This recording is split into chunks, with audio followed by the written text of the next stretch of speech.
184 அல்ல 234 தொகுதிகளில் குறைந்தபட்சம் 200 தொகுதிகளில் வெற்றி பெற்று நாம் ஆட்சிக்கு வருகிற போது இன்னும் ஒரு 25 வருஷத்துக்கு இந்த திமுக ஆட்சியை எவனும் தொட்டு கூட பார்க்க முடியாது.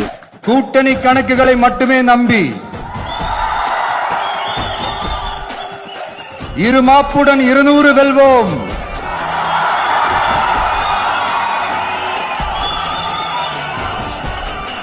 என்று எகத்தால முழக்கமிடும் மக்கள் விரோத ஆட்சியாளர்களுக்கு என் மக்களோடு இணைந்து நான் விடுக்கும் எச்சரிக்கை.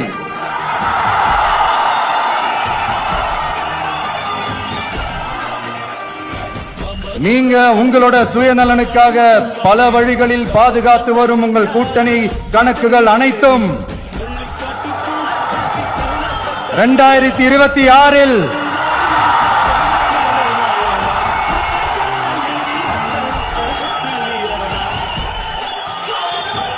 மக்களே மைனஸ் ஆக்கி விடுவார்கள். மக்களே மைனஸ் ஆக்கி விடுவார்கள். மக்களே